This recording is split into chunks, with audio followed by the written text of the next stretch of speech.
Hey there! I hope everyone is doing great. So sa video na to, pag-uusapan natin yung part 1 of workshop number 1. Di ba yung workshop number 1, it talks about increase your cash flow and debt management. So magfo-focus tayo sa part 1 sa cash flow. Kung ikaw ay naghahanap kung paano ba palaguin or paano ba mapadami yung pera na pumapasok, ang video na 'to ay para sa'yo. So, panoorin po natin hanggang sa huli. Kung bago ka pa lang sa aking channel, huwag kalimutang mag-subscribe at i-click mo na rin yung notification bell para ma-notify ka kung meron akong bagong video. So, umpisahan na natin. So, yung cash flow ay hindi ito nakukuha kung magkano yung kinikita mo. Ito ay nakukuha kung paano mo ba kitain yung pera at magkano ba yung naitatabi mo sa pera na kinita mo. Yun po yung cash flow. So dito sa IMG, naniniwala kami na hindi pera yung the greatest wealth. Kumbaga, yung paniniwala namin, yung applied knowledge, ito yung magpapayaman sa'yo, hindi yung pera mo. Kasi kahit madami ka ng napanood sa YouTube about how to manage your money, how to increase your cash flow, kung wala kang application, wala kang execution, wala kang makikitang improvement sa current situation mo. Kung hirap kang makaipon, hirap kang makapag-increase ng cash flow, at ikaw ay nanonood, walang natututo po, no? Walang natututo sa pakikinig lang or sa panonood ng TV, panonood ng YouTube, I mean. Kahit nakailang panood ka na sa YouTube about money management, about increasing cash flow, kahit nakailang libro ka na nabasa, kung walang application, useless po siya. Kaya nga sabi ko dito sa IMG, we know that money is not the greatest wealth. Applied knowledge is. So, kung gusto po nating ma-increase yung 'di ba, from the word we want to increase yung cash flow na meron tayo, yung do, no? Napapansin mo yung word na do? Ito yung bridge, di ba? Ito yung bridge, ito yung nag-uugnay between want and have. If you want to have more cash flow, at balang araw, yun nga, magkakaroon ka ng cash flow na kailangan, you need to do whatever it takes. Okay? The bridge between wanting and having is doing. Kahit gusto mo mag-increase, kung wala kang ginagawa, you will never have it. Alright? I hope you understand that. So, parang ganito, if you try to have without doing, you are living in a fantasy. Diba? Na gusto mong, halimbawa na lang, gusto mong matutong mag-drive. Pero wala ka namang ginagawa, diba? Basa ka lang ng basa, nood ka lang ng nood, observe ka lang ng observe, pero you're not doing anything. No action, no implementation. So, you're living in fantasy. Ito naman, if you try to do without wanting, di ba? Ginagawa mo yung mga bagay na paano ba makapag-increase ng cash flow, pero deep inside, ayaw mo tong gawin. Di ba? Without wanting it, hindi mo talaga gusto. So, mafu-frustrate ka lang. Hindi ka magiging successful in doing what is necessarily action in order to have increase, para ma-increase yung cash flow mo. Kaya nga nasabi ko dito, only when you become the person who want and can do will have and live the life of your dreams. Inuulit ko, only when you become the person who want and can do will have and live the life of your dream. So, kailangan gusto mo muna, and then dahil gusto mo to, wag mo lang gustuhin, no? Dapat you want it badly, 'di ba? In order to have yung ano man yung financial goals mo. Like I remember, 'di ba? May kwento ako dito sa how we can connect yung want, do, and have. So I work 16 hours sa duty, no? Nag-work ako ng 16 hours. So I really want to go home, but I didn't only want it, I want it badly. So, ano yung ginawa ko? Nag-book ako for Uber or Lyft para makauwi kasi wala akong sasakyan, di ba? Wala pa akong sasakyan that time. So, wala akong makuha na Uber or Lyft para makauwi. So, what do you think I've done? Yung ginawa ko, naglakad ako. Despite that I work for 16 hours at pagod na pagod ako dahil I badly, I really wanted badly to go home in order to have, pahinga para makatulog ako, makapag-shower ako kasi ang lagkit-lagkit, 'di ba?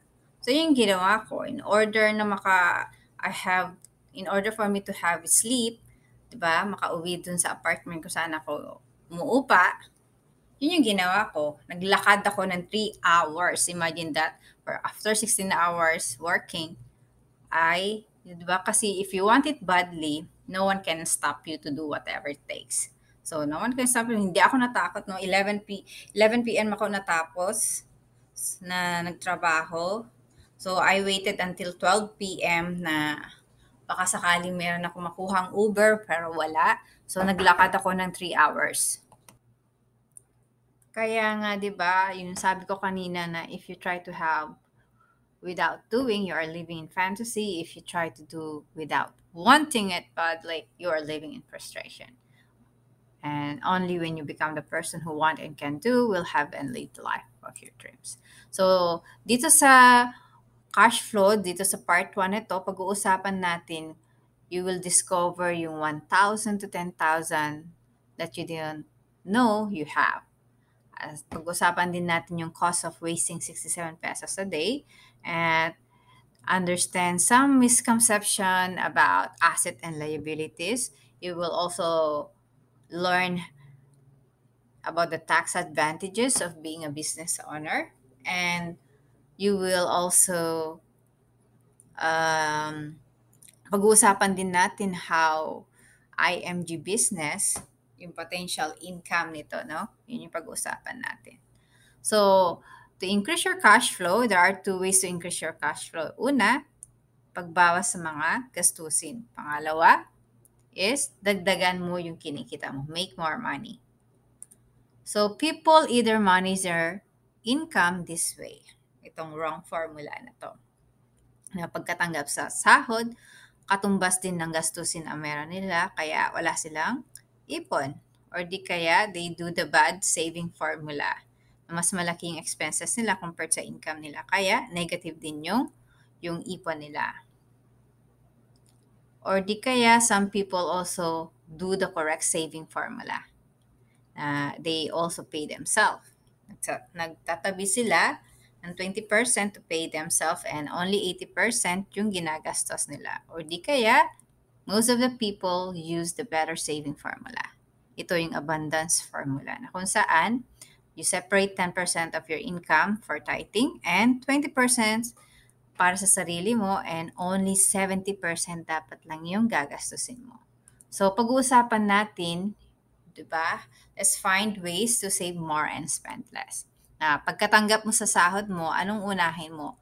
Bayaran yung sarili mo, bayaran yung future self mo, bayaran yung pamilya mo, or bayaran yung iba and you save less gaya nga nung pagsasave nung if you do the wrong formula of saving or bad formula of savings. Yan ang mangyayari. Lilipad. Baka tatanggap mo na sa sahod mo, lumipad na. Ganun kabilis lumipad yung pera. So, paano ba natin ma-increase, no? How to find ways to save more and spend less. So, dapat i-track natin yung expenses natin. What are your daily expenses? Diba? Track mo yung expenses mo. How did you spend your money? Did you spend your money wisely? So, isulat mo yung date, yung item, kung ano yung binili mo, magkano ito, at ano yung way of yung pagbabayad mo dito. Cash ba? Cash, debit card, cash, di ba? Or credit card. Pero tandaan po natin, so reminder lang, if you use credit card, if you purchase an item today and charge it, ito yung tanong mo sa sarili mo, will I be able to pay it in full when I get my bill? Kasi kung hindi mo naman mababayaran on time, huwag mong gamitin yung credit card, or it's either you use your debit card or cash. Kasi mabilis mag-multiply yung utang sa credit card kung di mo nabayaran. So you need to take control of your cash flow. What is the cost of wasting, di ba? When you waste 67 pesos versus investing it per day, kung saan ito ay nag-earn ng 10% per year. So, kung in 10 years, no, yung sinayang mo yung 67 pesos mo, let's say milk tea, but milk tea is 100 pesos now. Let's say itong 67 pesos, no? In 10 years, meron kang 420,000 pesos kung nilagay mo to sa investment na nagbibigay ng 10%. How about in 20 years, no? Meron ka 1.5. In 30 years, meron ka na ding 4.3 million. So, ganito po ka. This is the money you gonna lose, no? Ito yung mawawala sa'yo by wasting 67 pesos. Kaya ngayong, 'di ba, kung sabihin mo na ginagawa ko naman ng lahat, no? I'm doing everything. Pero hindi pa rin ako makaipon. Yung sahod ko, my salary is not really enough. Yan yung sasagot mo. Kaya nga, number 2 challenging future is yung low savings and high debt. Kasi hindi naman talaga, no? Hindi problema ang income. Ang problema ay yung taong nagmamanage ng income. Yung akala natin yung income yung pinakapunot dulo kung bakit hindi tayo nakakasave. Pero ang pinakapunot dulo ay yung taong nagmamanage nito. Kaya nga, it's not about the size, no? Hindi nakukuha ito kung gaano kalaki yung income mo. Ito ay nasa disiplina at habits. Ano ba yung napapansin nyo? 'Di ba? Be honest. Na no matter how small yung sahod nyo, 'di ba? Gaano man kaliit yung income na meron tayo, everyday napapagastos tayo sa bagay na hindi naman natin kailangan. Tama? 'Di ba? Napapabili tayo sa mga bagay na hindi natin kailangan. Hindi mo ba alam na you can make a fortune from small change? Let's say sa 20 pesos lang, sa barya-barya ng 20 pesos.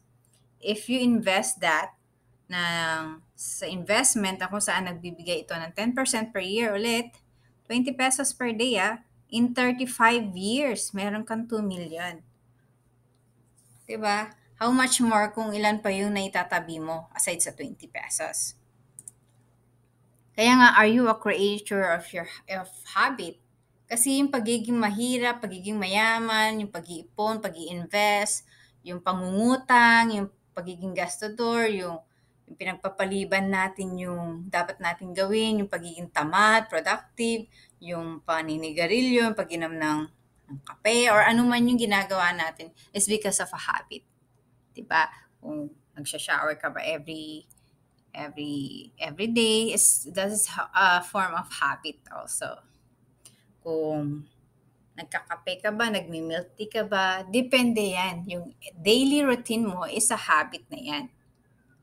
Yung kung mahilig ka mag-ipon, parte na yan ng daily routine mo, parte na yan ng habit mo.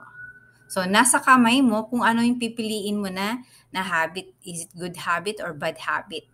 Kasi alam naman natin, if you choose good habit, ito ay makakatulong sa'yo to achieve your goal na to increase your cash flow. Or pag bad habit naman, wala talaga, lagi kang kukulangin.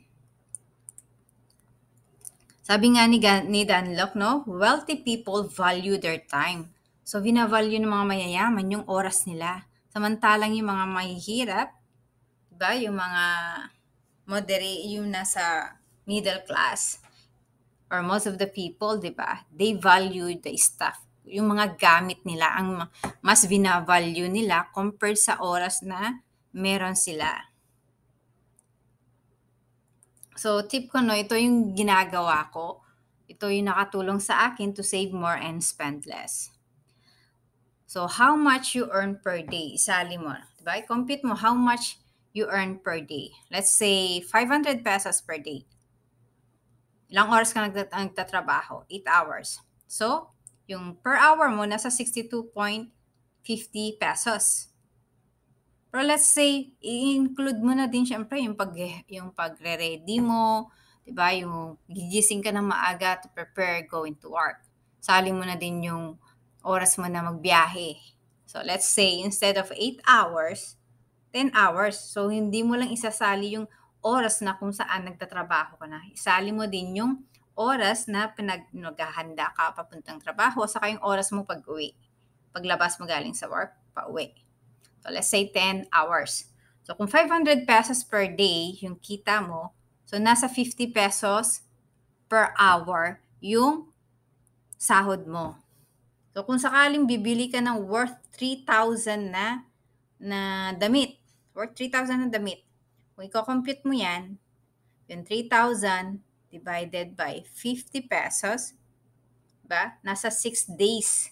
6 days of your income or 60 hours mo yan nakitain. Yan yung mawawalan, yan yung oras na kailangan mong i-google para bilhin itong 3,000 na damit. So, ito yung ginagawa ko tuwing I'm buying na hindi ko naman kailangan. Especially if I buy something that I only want. Diba? Hindi siya needs, pero wants ito. So, gamitin mo to. Yung compute mo kung ilang oras ba yung kailangan mo i-google to earn that.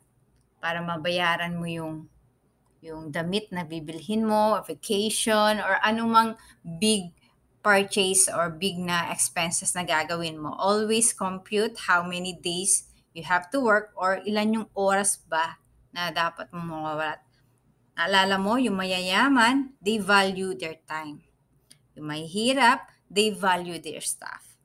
Di bali magtrabahong matagal, basta meron yung stuff na mga bagay na gusto mo. So, kung gusto mo maging yumaman, i-increase mo yung cash flow mo, i-adapt mo yung mindset ng mga mayayaman na you need to value your time. So, always compute how many hours you have to spend before you buy something, especially that is wants. Sabi nga ni Aya Laraya, when you invest, you're buying a day you don't have to work. So, kung in-invest mo, kung instead na gastusin mo tong 3,000 sa damit, invest mo na lang kasi tignan mo, you can have 6 days na hindi mo kailangang magtrabaho if you put this 3,000 for investment, diba? So, dito sa IMG, you will learn how to save and invest the right way. Kanina, diba, sinabi ko yung worth 20 pesos, nasa 2 million after 30 years. So, how about kung 50 pesos yung iipon mo, kung 20 years, nasa 1.4 na. Kung 30 years, kung 30 years naman, 5.15 million. Kung 40 years, di ba? Nasa 17 million. Ang kadalasan sa mga kapwa nating Pilipino, pag tinanong mo sila kung ilang years sila na nasa work na, they are so proud na sabihin na I'm 30 years na dito sa trabaho ko or 20 years na ako dito sa trabaho ko. But when you offer them something about investment that it takes 20 years or 30 years, ang tagal naman. Maabutan ko pa kaya yan? Buhay pa kaya ako yan? Yun yung mindset ng karamihan. Diba? Ang nakakatawa, they're so proud how many years they work. Ilang years na sila sa kumpanya. But, pagdating sa investment, natatagalan sila sa 20 years and 30 years. Ano yung sinabi ko kanina? Na if you invest, you're buying the day you don't have to work. So, kung ilang araw, kung pag magre-retire ka na, so i-compute mo lang magkano yung sa kita mo, yung kailangan mong ipunin. So, makakatulong talaga if you learn how to save and invest the right way. So, nabanggit ko lang yung 20 pesos, 50 pesos.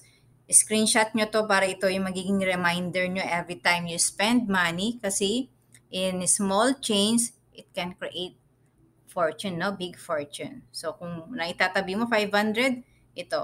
So, napakahalaga na screenshot mo to kasi ilagay mo sa kung saan mo lagi nakikita para reminder sa'yo. Ilagay mo din ito sa pitaka mo tuwing you're about to spend on something you don't need or sa wants lang. Ay, sayang. Diba? Ito yung magre-remind sa'yo kung magkano yung possible na kitain nung perang gagastusin mo sana. So, there are areas na kailangan din natin i-evaluate to find money to save. How do you manage your spare time? Yung bakanteng oras mo, how do you manage that? Para kumita ba ng kumita pa ng pera o magsayang ng pera, punta sa mall, bili kung may sales, or waste your time. Instead na kumita ka ng pera, upo na lang dyan sa sala, manood sa TV. Diba? Another pa, how do you manage your income? You save more or spend all your income, or ito yung madalas nangyayari, di ba? Yung letter C, yung spend before you receive it. Kaya yung mga dito, yung possible monthly savings na yung dapat mong i-evaluate din yung dapat iwasan mo yung ATM fees. 'Di ba? Yung overdraft. Ito yung pwede mong i-evaluate kung saan ka ba pwedeng maka-reduce ng expenses para meron ka maitabi para ma-increase yung cash flow mo at meron ka mailagay sa investment, no? Reduce number of alcohol, 'di ba? Yung maliit na nga yung sahod mo, mayroon ka pang guts na bumili ng pang-inom, no? Yung alak, sigarilyo, yung naghihirap ka na, 'di ba? Dahil sa late ng sahod mo. Wala talaga akong maipon kasi ang late ng sahod ko, pero meron kang naitatabi para sa alak, para sa sigarilyo mo. Oh, sa kantin, sa kuryente, kung saan paano ka ba makakaipon din sa kuryente, sa pag-shopping online, offline. So, tignan natin kung saan tayo makakatipid din. Kasi itong kuryente, you can control naman yan eh. These are the things that you can control. So, dapat alam mo din kung saan ba napupunta yung pera mo.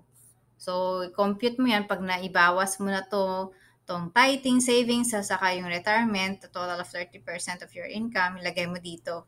Ilan yung natira, tapos magkano yung total living expenses mo.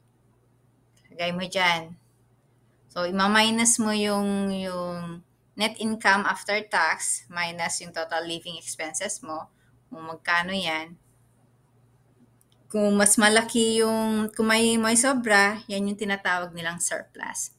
At kung wala nang sobra, yung deficit naman ang tawag dyan. So, napakahalaga na mag-create talaga tayo ng budget. Sabi nga ni Dave Ramsey, budget is creating a system that can guide you, di ba? Ito yung gagabay sa'yo kung saan ba dapat mapunta yung pera mo. Bakit ba tayo gumagastos? Di ba? Either to impress yung mahal natin sa buhay or impress mo yung taong ayaw mo. Sabi nga ni Dave Ramsey, di ba, kadalasan ito yung ginagawa natin. Na bumibili tayo ng mga bagay na hindi natin kailangan sa pera na wala tayo gamit ng credit card. Para i-impress mo, no? To impress the people you don't like. Sabi nga ni Noel Arendilla, ni Sir Noel, ito ay isang founder ng IMG. Sabi niya, the goal is to be truly rich. Maging tunay na mayaman, hindi yung look, diba? The goal is to be truly rich, not to look rich. Ito yung peking mayaman, diba? Sabi din ni Dan Lok, the game is not to be rich, but to stay rich. So, kailangan talaga natin i-manage yung expenses natin. So, when you do budgeting, always remind mo yung sarili mo, itabi mo na ba yung 10% of your income, di ba? 10% sa tithing, 20% sa savings, ito na yung savings for your retirement. Dapat ganon.